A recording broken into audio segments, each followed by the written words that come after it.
Bismillahirrahmanirrahim. Assalamualaikum warahmatullahi wabarakatuh. Mudah-mudahan malam ini dimanapun kawan-kawan seiman berada selalu dalam keadaan sehat. Dan apapun aktivitas yang dilakukan, mudah-mudahan mendapatkan berkah dan diberi kelancaran segala urusannya. Alhamdulillah hari ini saya mendapatkan waktu dan kesempatan lagi untuk membuka dan memegang Al-Quran. Dan insya Allah saya akan membacakan perjemahan surat An-Naml surat ke-27 yang artinya surat semut. Surat semut atau surat An-Naml surat 27 ayat 10. Di video sebelumnya sudah sampai di ayat 9. Nah ini ayat 10. Dan lemparkanlah tongkatmu. Maka ketika tongkat itu menjadi ular dan melihatnya bergerak-gerak seperti seekor ular yang gesit, larilah dia berbalik ke belakang tanpa menoleh. Ini Musa, ini maksud Tuhan. Wahai Musa, jangan takut, sesungguhnya di hadapanku para rasul tidak perlu takut. Jadi ketika Musa itu disuruh Allah melemparkan tongkatnya, dan tongkatnya itu berubah menjadi ular, dan ular itu kelihatan ganas, gesit, Musa itu lari. Dia takut. Karena manusia itu pasti takut dengan binatang. Salah satunya itu ular. Tapi Allah mengatakan jangan takut. Seorang Rasul itu tidak boleh takut kepada aku, kata Allah. Kita lanjutkan ayat 11. Kecuali orang yang berlaku zalim, yang kemudian mengubah dirinya dengan kebaikan setelah kejahatan atau bertobat, maka sungguh aku Maha Pengampun, Maha Penyayang.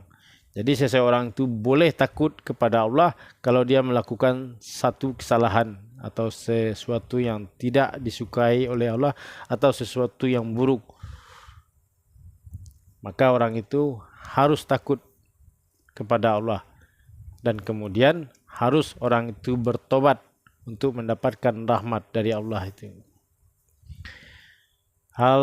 Ayat 12. Dan masukkanlah tanganmu ke leher bajumu, niscaya ia akan keluar menjadi putih bersinar tanpa cacat.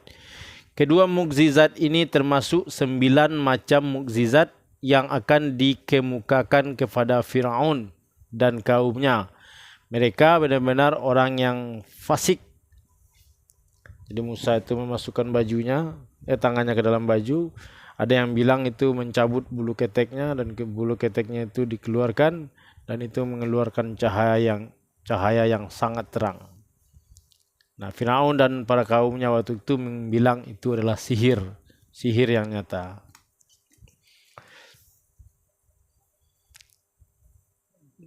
Dan itu salah satu mukjizat yang diberikan kepada Nabi Musa. Ayat 13. Maka ketika mukjizat kami yang terang itu sampai kepada mereka, mereka berkata, ini sihir yang nyata. Ayat 14. Dan mereka mengingkarinya karena kezaliman dan kesombongannya, padahal hati mereka meyakini kebenarannya. Maka perhatikanlah bagaimana kesudahan orang-orang yang berbuat kerusakan.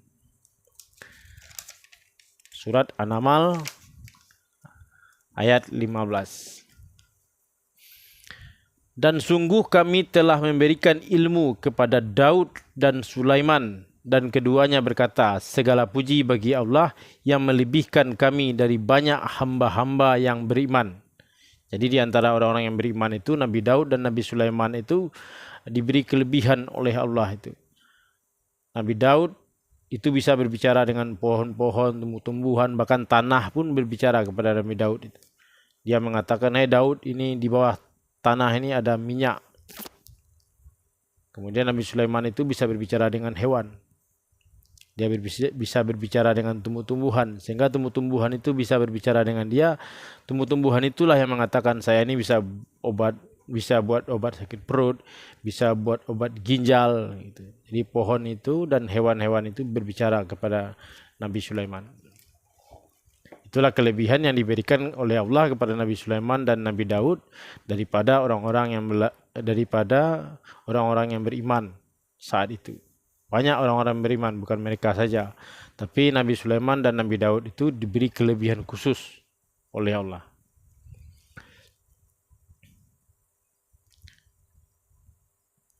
Ayat 16. Dan Sulaiman telah mewarisi Daud, dan dia Sulaiman berkata, wahai manusia, kami telah diajari bahasa burung dan kami diberi segala sesuatu. Sungguh semua ini benar-benar karunia yang nyata. Halaman 17. Ayat 17.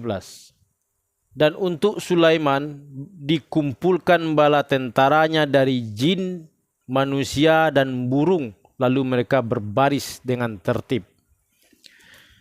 Di zaman Nabi Sulaiman itu dia bisa memerintah jin. Kalau manusia itu biasa diperintah oleh orang kaya karena dia itu makhluk yang nyata, yang kelihatan, yang bisa ditebas dengan golok, bisa dipukul dengan tongkat. Istilahnya begitu. Burung makhluk yang nyata juga. Bahkan Nabi Sulaiman itu diberi kendaraan angin sehingga dia itu bisa berpindah dari satu tempat ke tempat yang lain dalam waktu yang sangat cepat. Maka burung-burung yang terbang itu dia tidak berani melawan kepada Nabi Sulaiman dan dia patuh serta taat kepada Nabi Sulaiman karena Nabi Sulaiman itu juga bisa terbang. Karena dia itu bisa mengendalikan angin. Nah, sedangkan jin ini sampai saat ini diyakini bahkan nyata tidak pernah terlihat oleh manusia. Bahkan ada orang yang satu bisa melihat jin tapi dia tidak bisa membuktikan kepada orang di sebelahnya. Di sono itu ada jin. Lagi duduk katanya di bawah pohon. Bisa nggak kamu lihat? Nggak bisa. Jadi jin itu tidak bisa diceritakan atau diperlihatkan kepada seseorang. Hanya orang-orang tertentu saja yang bisa melihat jin itu. Nah, salah satunya itu ya Nabi Sulaiman. Dan Nabi Sulaiman itu bisa memerintah jin itu. Dan kemudian jin-jin itu dijadikan pasukannya. Karena di dalam Al-Quran itu tidaklah aku menciptakan jin dan manusia kecuali untuk beribadah kepadaku. Itu firman Allahnya seperti itu. Nah, tapi kalau sekarang susah mencari orang yang bisa mengendalikan jin. Mungkin ada juga satu-satu ya.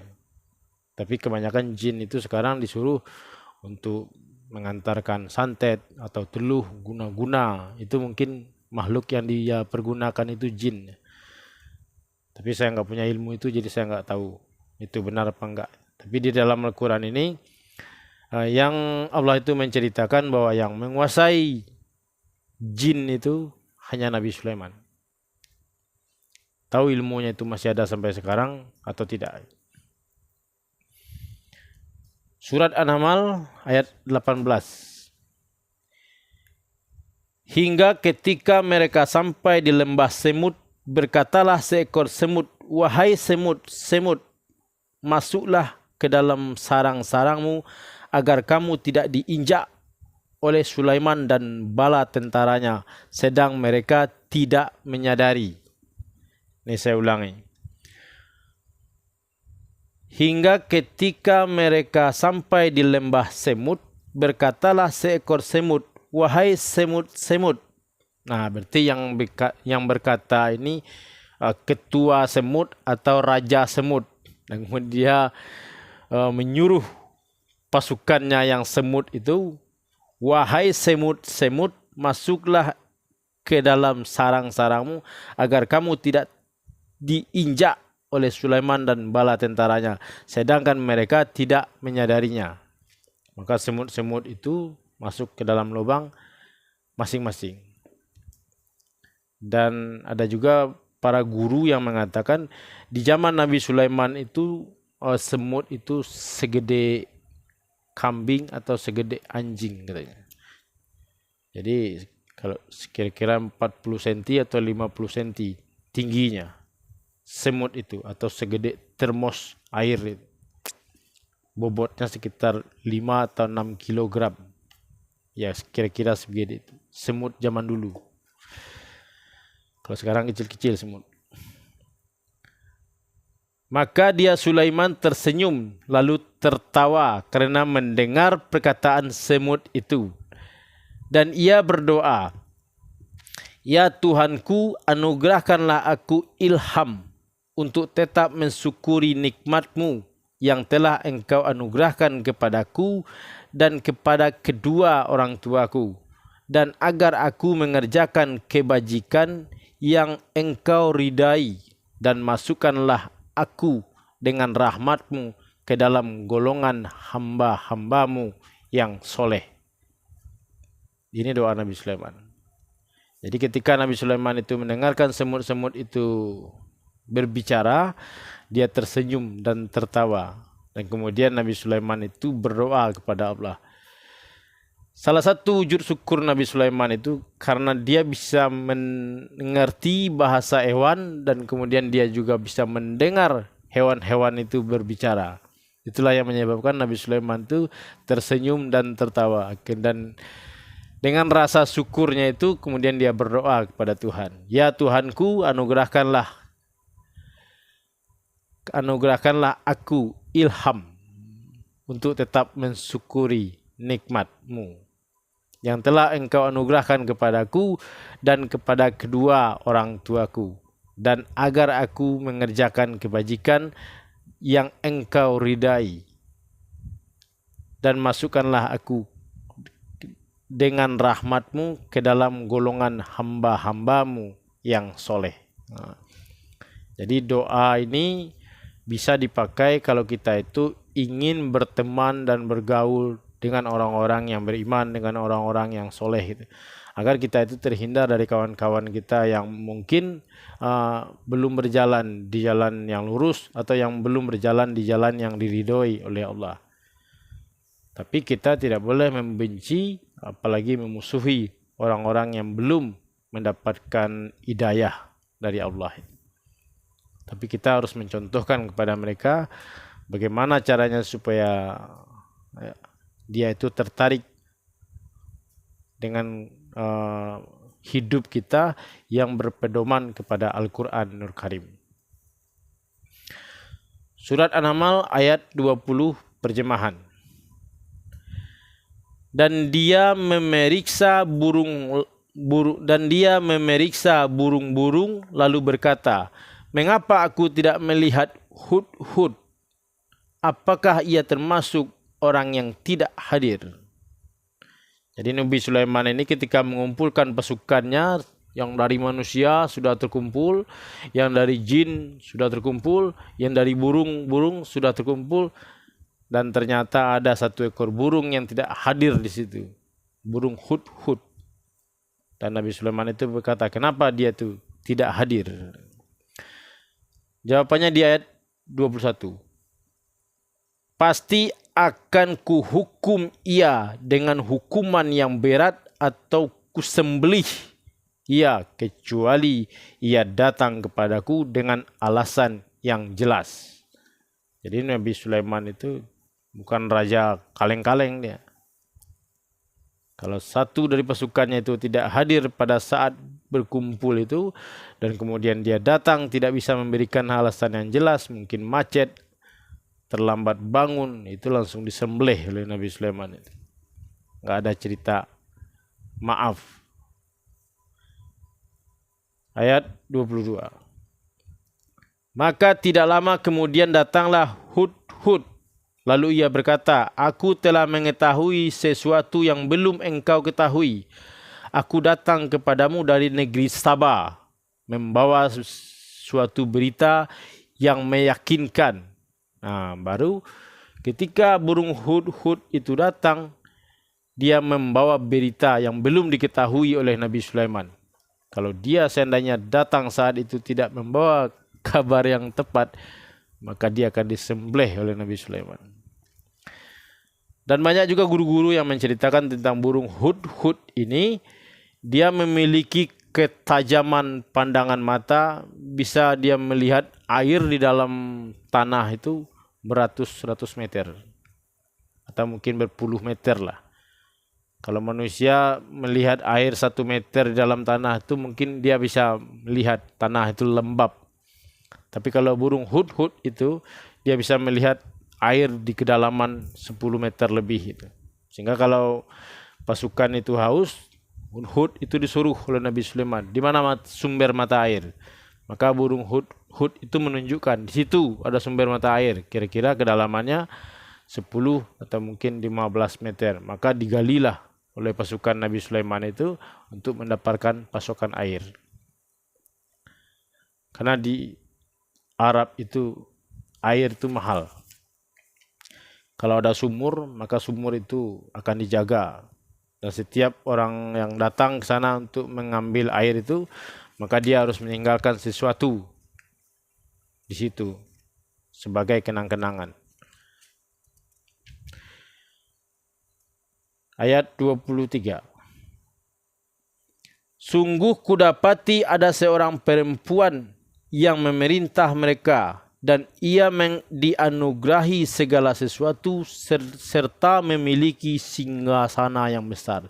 Singgasana atau istana yang besar. Jadi burung hudhud itu mengatakan kepada Nabi Sulaiman, sungguh kudapati ada seorang perempuan yang memerintah mereka, dan dia dianugerahi segala sesuatu serta memiliki singgasana yang besar. Berarti negeri Sabah itu dipimpin oleh raja, seorang wanita, dan dia memiliki segala-galanya. Negeri Sabah itu namanya Ratu Balkis. Itu semua orang tahu semua, enggak ada yang enggak tahu. Mau orang Kristen, kayak orang Buddha, orang Hindu, itu tahu semua tentang cerita Solomon atau Nabi Sulaiman yang berkunjung atau yang datang ke negeri Sabah.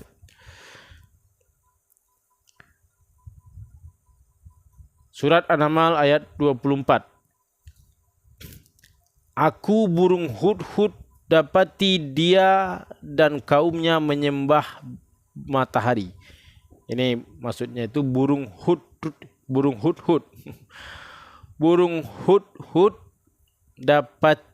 hudhud berkata, aku dapati dia dan kaumnya menyembah matahari, bukan kepada Allah. Dan setan telah menjadikan terasa indah bagi mereka perbuatan-perbuatan buruk mereka,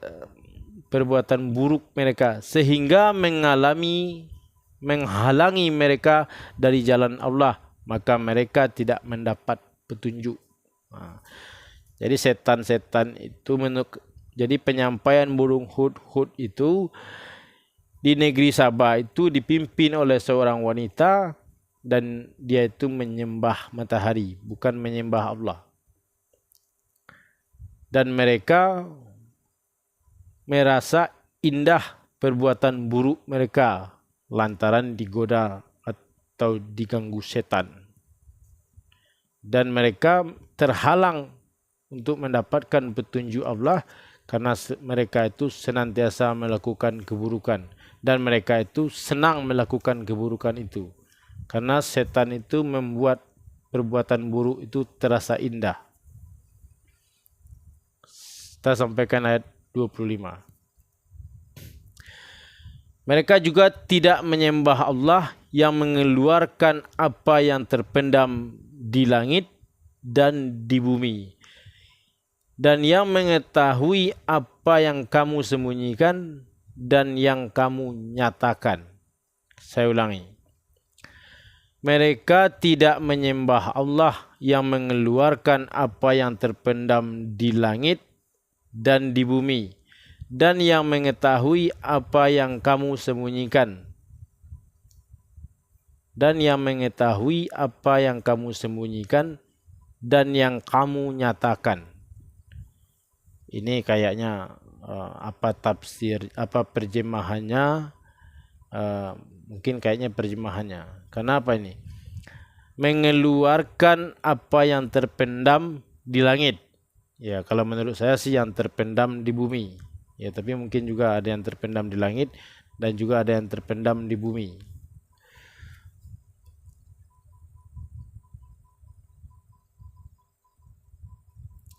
Kita kita cukupkan sampai di sini. Nanti akan saya sambung lagi di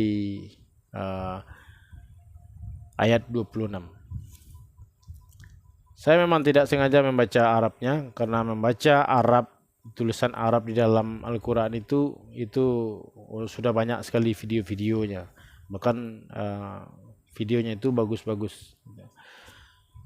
Saya sengaja membacakan tafsirnya ini karena jarang orang membuat konten atau video yang membacakan tafsir Al-Quran. Karena inti yang sebenarnya itu kita ini harus memahami arti dari Arabnya itu, atau isi dari Al-Quran itu, atau pesan yang terkandung di dalam surat itu. Ini seperti surat An-Naml. Nah, apa yang terkandung di dalam surat An-Naml itu pesannya, supaya kita itu bisa mengambilnya dan menjadikan pedoman untuk hidup kita sehari-hari. Makanya sengaja saya membacakan terjemahan Arab ke Indonesianya nih. Oke kawan, terima kasih sudah menonton.